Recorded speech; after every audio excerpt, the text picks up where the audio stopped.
Hi everyone, this is Epsit Bhardwaj, and today, before moving on to the next lecture, which will be lecture number 3, I would like you all to be introduced by one fun exercise, which is random numbers. Why shall we generate random numbers and what is the use of random numbers? Let's understand. For instance, in any situation-based game or in any mini project or some things there where a probability is required, random numbers are required so that they can be stored in a variable and later used.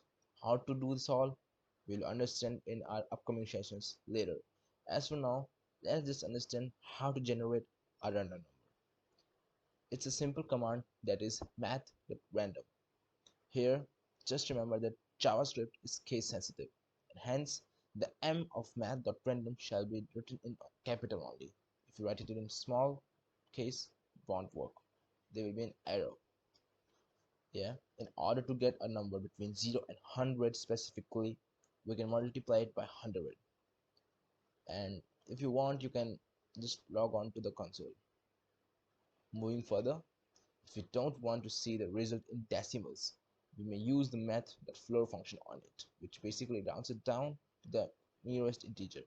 Well, floor is a function available in the math library, as you can see there as well, that I have used math.floor inside console.log and then math.random multiplied by 100. Let us just check out the implementation of this one, how it is done. So let me just first open our web tools.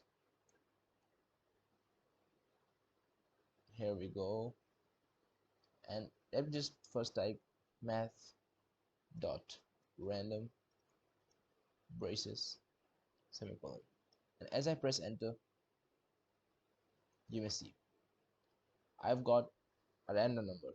If I do it again, another random number. Now if I want that, no, I don't want it in 0.860 and in such a long decimal kind of thing. I want a number in specifically 0 and 100, and I would just do this and put an asterisk and multiply it by 100. So the number will be between 0 and 100. I don't say that decimals have been removed.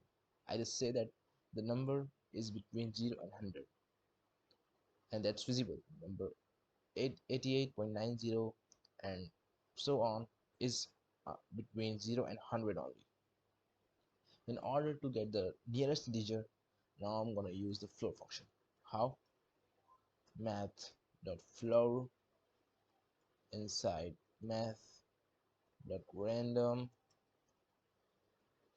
braces, putting the asterisk, closing semicolon, and we get the nearest integer 65. Repeating it, another random number. Again repeating it, another number. And now let me show you that working of console.log as well. All you have to do is just write console.log and the same command math.floor, another braces, math dot random braces with asterisk 100 braces of another closing braces, then semicolon. Yeah, we got 73. But since this time we have logged into the console, we also get this undefined and this VM393 version 1, which we'll understand later what is this. But just now, as for you had to just understand, that's how a random number is generated. And yes, to show you that it is case sensitive, I will just do this.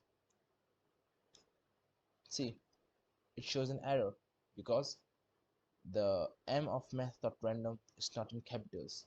So note that JS is case sensitive. So this was all for today. I hope you all have understood how to generate random numbers. Thank you and keep coding, keep practicing. If you have any query, put it down in the comments below, and I will see you in the next one.